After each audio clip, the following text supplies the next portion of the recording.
उत्तर प्रदेश का नाम सुनते ही भीड़ भाड़ वाले इलाके जानवरों का राज शुरू हो जाता है। 450 वर्ग किलोमीटर बढ़नी, पचपेड़वा, तुलसीपुर, बलरामपुर राजाओं का दौर देखा 300 से 400 साल पहले की थारू जनजात के नाम से जानते हैं। कोई ऐसा बॉर्डर नहीं है। मुगलों की होड़ लगी थी। बलरामपुर रियासत के नाम से जाना जाता था। महाराजा दिग्विजय सिंह, जो ईस्ट इंडिया कंपनी का जॉर्ज विम्स एंड सन, सोहेलवा जो वाइल्ड लाइफ सेंचुरी था, यहाँ पे शिकार करना शुरू कर दिए।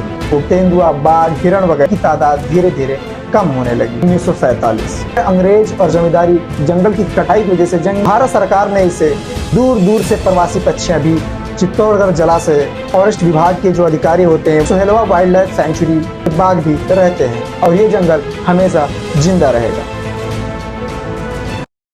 दोस्तों, उत्तर प्रदेश का नाम सुनते ही आपके मन में और आपके सामने एक ऐसा तस्वीर आता होगा जिसमें भीड़ भाड़ वाले इलाके नजर आते होंगे।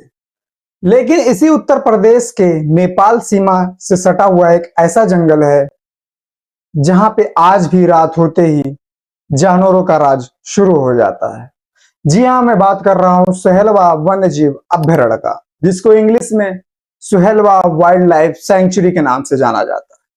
दोस्तों, ये 450 वर्ग किलोमीटर के क्षेत्रफल में फैला हुआ एक ऐसा जंगल है जिसकी सीमाएं बढ़नी, पचपेड़वा, तुलसीपुर, बलरामपुर, यहां तक कि बहराइच और गोंडा तक फैला हुआ है। ये एक ऐसा जंगल है जिसने राजाओं का दौर देखा, अंग्रेजों के शिकार देखे और तस्करों का आतंक भी इस जंगल ने देखा है। और आज भी ये जंगल हजारों जीव जंतुओं का घर बना हुआ है। तो दोस्तों, आज की इस वीडियो में मैं सोहेलवा सेंचुरी के बारे में आपको एक बहुत ही बढ़िया इंफॉर्मेशन देने वाला हूं, तो इस वीडियो को एंड तक जरूर देखें। दोस्तों, बात करें 300 से 400 साल पहले की, जब ये पूरा इलाका एक घने जंगल से ढका हुआ था। ना कोई सड़क, ना कोई बस्तियां, ना कोई बिजली और ऐसा कोई व्यवस्था यहाँ पे मौजूद नहीं था। चारों तरफ सिर्फ जंगल ही जंगल था। और उस समय दोस्तों, यहाँ पे एक ऐसा समुदाय भी रहता था जो आज भी रहता है, जिसको हम लोग थारू जनजात के नाम से जानते हैं। ये लोग जंगल को अपना घर समझते थे और उसी जंगल में जिंदगी बिताते थे। लेकिन ये लोग प्रकृति से छेड़छाड़ नहीं करते थे और प्रकृति के संतुलन को बनाकर अपना जीवन बिताते थे इस जंगल में। और दोस्तों, नेपाल और इंडिया, चूंकि ये नेपाल के बॉर्डर से सटा हुआ इलाका है, जो ये जंगल है उसको तराई रीजन कहा जाता है। तो नेपाल और इंडिया के बीच में कोई ऐसा बॉर्डर नहीं है जिसमें तार वगैरह का कुछ बैरिकेडिंग किया गया हो। तो इस वजह से नेपाल से आने वाले भी जानवर कभी कभी दिखते थे, जिसमें तेंदुआ, भालू और बहुत सारे प्रकार के जानवर यहाँ पे दिखाई देते थे। और दोस्तों, ये जो दौर था ये राजशाही का दौर था। इस दौर में भारत में, वहीं जहां दिल्ली में मुगलों की होड़ लगी थी और विदेशी शासकों की होड़ लगी थी कि कौन दिल्ली के तख्त पर बैठेगा। चूंकि दोस्तों राजशाही का दौर था तो बलरामपुर भी इसी दौर का हिस्सा हुआ करता था। लेकिन दोस्तों, बलरामपुर को उस समय बलरामपुर नहीं बल्कि बलरामपुर रियासत के नाम से जाना जाता था, जिसे अवध भी कहते थे। और ये जो इलाका था ये गोंडा तक फैला हुआ था। ये बलरामपुर रियासत के अंदर आता था। और उस समय जो बलरामपुर के राजा हुआ करते थे उनका नाम था महाराजा दिग्विजय सिंह, जो इस एरिया पर, इस क्षेत्र पर राज किया करते थे।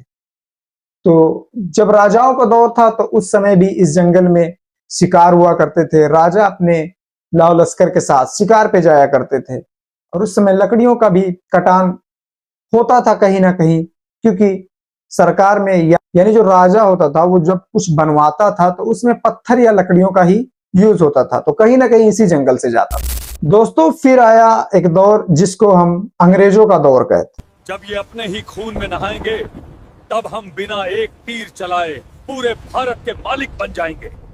भारत में ईस्ट इंडिया कंपनी अपनी पैर पसार चुकी थी और हर तरफ ईस्ट इंडिया कंपनी का रूल शुरू हो गया था। और इसी रूल के हिसाब से जो ईस्ट इंडिया कंपनी ने बलरामपुर के इस रियासत पर, जिसको अपना एजेंट घोषित किया था, उस अंग्रेज का नाम था मेजर जॉर्ज विम्स एंड सन, जो कि बलरामपुर का एजेंट नियुक्त किया गया था 1886 ईस्वी में। और फिर वो बाद में 1887 ईस्वी के आसपास इसी रियासत का, जो बलरामपुर का रियासत था, उसका मजिस्ट्रेट भी बनाया गया था। चूंकि दोस्तों अंग्रेजों को लकड़ियों के बारे में काफी ज्यादा नॉलेज हुआ करता था, क्योंकि उस समय ज्यादातर जो सामान बनाए जाते थे वो लकड़ियों से ही बनाए जाते थे। तो धीरे धीरे क्या हुआ कि सोहेलवा जो वाइल्ड लाइफ सेंचुरी था, इसमें साल के बहुत कीमती कीमती पेड़ हुआ करते थे। धीरे धीरे इसी जंगल में पेड़ों की कटाई की शुरुआत होने लगी।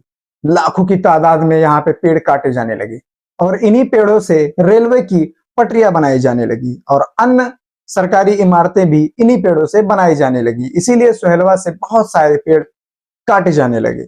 लेकिन दोस्तों ब्रिटिश के जो ऑफिसर थे वो पेड़ तक ही सीमित नहीं थे, वो धीरे धीरे यहाँ पे शिकार करना शुरू कर दिए।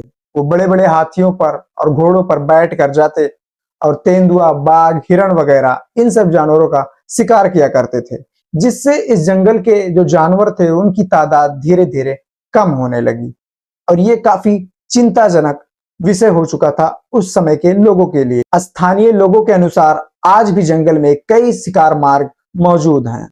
दोस्तों फिर आया 1947। The saffron, white and green tricolour was publicly unfurled. For the rest, it was crowds, crowds, crowds, all rejoicing over the birth of the Dominion of India. अंग्रेज इस देश को छोड़कर चले गए और भारत एक स्वतंत्र राज्य के रूप में उभरा।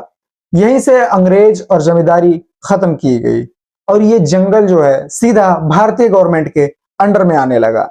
लेकिन इसी के साथ साथ जंगलों पर दबाव भी बढ़ने लगा, जनसंख्या बढ़ने लगी, खेती बढ़ने लगी और साथ साथ अवैध की कटाई में भी बढ़ोतरी होने लगी।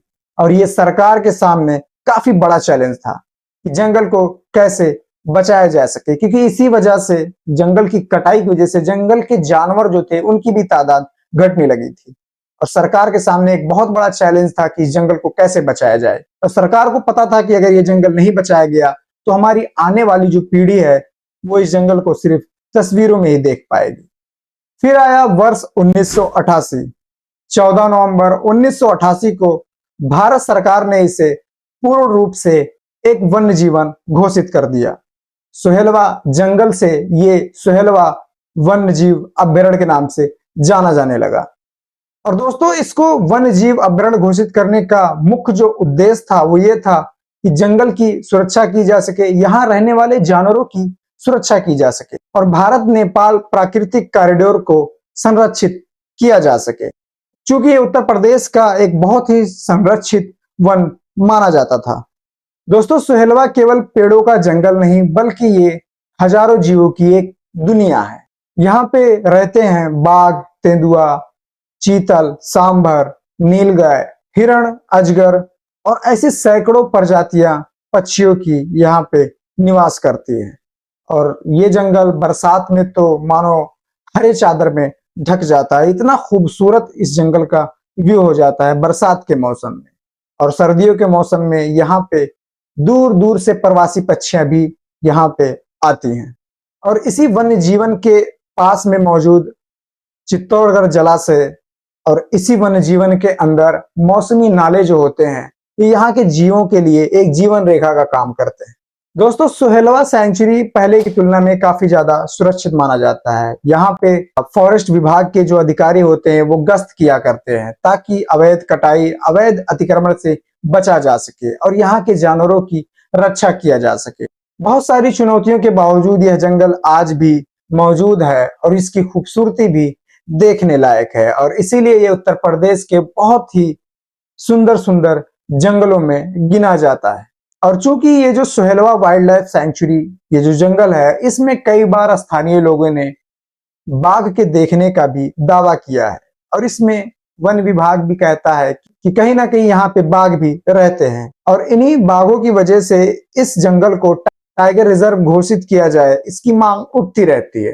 दोस्तों सोहेलवा केवल जंगल ही नहीं, यह इतिहास है, प्रकृति है और आने वाली पीढ़ियों के लिए ये एक अमूल्य धरोहर है। अगर हम और आप इस जंगल को बचा पाए तो आने वाले 100-200 साल तक इसी जंगल में तेंदुए और शेरों की दहाड़ और पक्षियों की चहचहाट यहाँ पे देखी जाएंगी और ये जंगल हमेशा जिंदा रहेगा। तो दोस्तों ये था सोहेलवा वाइल्ड लाइफ सेंचुरी का एक छोटा सा इंफॉर्मेटिव वीडियो। अगर आपको कुछ नया जानने को मिला हो अपने क्षेत्र के बारे में, तो मुझे सब्सक्राइब जरूर करिए और कमेंट में जरूर बताइए कि आपको सोहेलवा सेंचुरी का यह वीडियो कैसा लगा और आप इस जंगल में कभी गए हैं या नहीं गए हैं। और कमेंट में यह भी बताइए कि आप अगर इस जंगल में गए हैं तो आप कौन से गांव से हैं। और वीडियो अच्छा लगा हो तो लाइक करिए, कमेंट करिए और स्पेशली शेयर करिए, क्योंकि दोस्तों वीडियो बनाने में बहुत ही ज्यादा मेहनत लगती है और जब व्यूज कम आते हैं, लोगों तक कम वीडियो पहुंचता है, तो काफी ज्यादा जो हौसला होता है वो टूट जाता है। तो मैं चाहता हूं आप इसको शेयर करिए ताकि मेरा जो हौसला है वो बढ़ता रहे और मैं आगे भी आपके लिए एक अच्छी वीडियो बनाता रहूं। Thank you.